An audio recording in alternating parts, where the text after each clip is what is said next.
Ready? Yeah. Okay. Take a look outside. Go ahead, take a look. What do you see? Maybe the sun and the blue sky?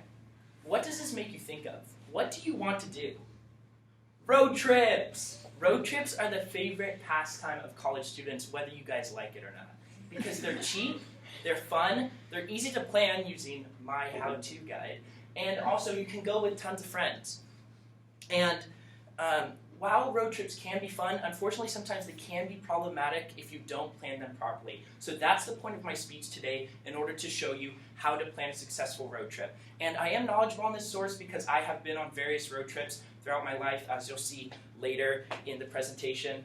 And I am knowledgeable on the subject, and I know the problems that can occur, so we're going to go over that. And in this speech today, hopefully you're able to see the steps to plan out a road trip, including how to choose a location and how to choose a specific driver, in addition to the possible problems that you can face while being on a road trip. So the first step in planning a road trip is deciding where you want to go or what you want to see. So planning where you want to go allows for accurate mapping of like fuel, like gasoline and food routes, and also in addition, you can see lots of different locations along the way. So if you have a set waypoint, you can visit lots of other significant locations that you're interested in, and that's super important because you have to maximize the time that you have on a road trip. And the two images on the left here are two examples of road trips in which we planned and I went on. That's Big Sur, and that's from my home area. But in addition, it would be unfair to not mention the fact that you can also do road trips without having a set destination in mind. Just simply driving around California and experiencing the sights. That's what I did here on the right with my friend. And according to the official California Highway Organization, there are over 16,000 miles of roads and highways in the state. And I hope that statistic just kind of provides some evidence to you that there's just so much out there in order to experience in terms of just driving. And you don't even necessarily have to have a set destination, just driving and experiencing and enjoying the journey in a sense. So as important as that step is, this is arguably more important. Step 2 is determining the driver and the passengers. So according to the California Highway Authority, a person who is most comfortable with driving is the most confident, and a confident driver is less likely to experience auto accidents. And this is particularly important because obviously safety while on a road trip is extremely important. Prioritizing your safety and the safety of your passengers as well, especially if you're traveling long distances. And another important fact is avoiding driver fatigue. If you plan to have a single driver on the trip, it may be good to consider switching out drivers as well. I have a personal anecdote from this.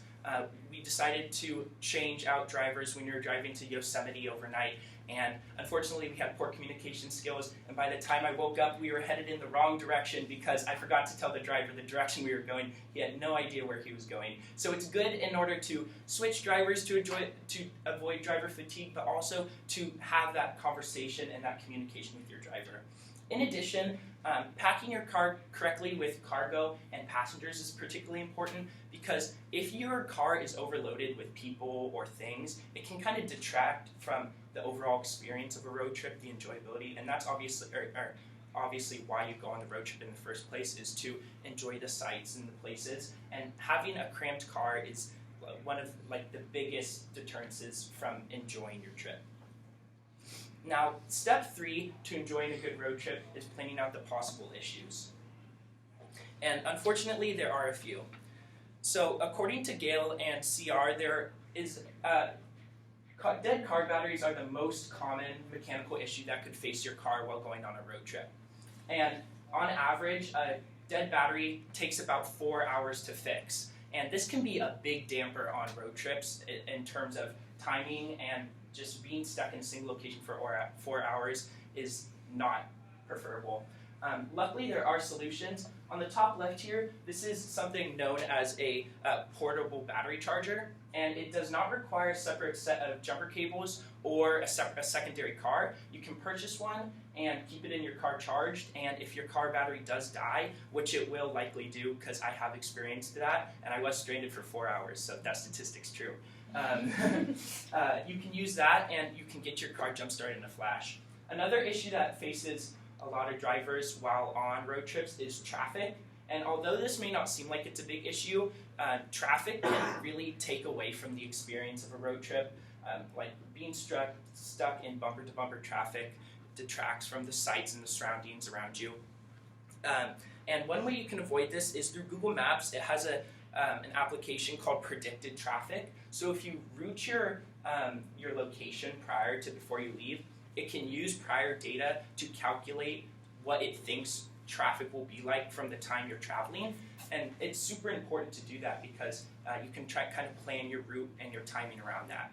And both of these things kind of fall into a similar issue, which is pre-planning. Planning before your trip is extremely important.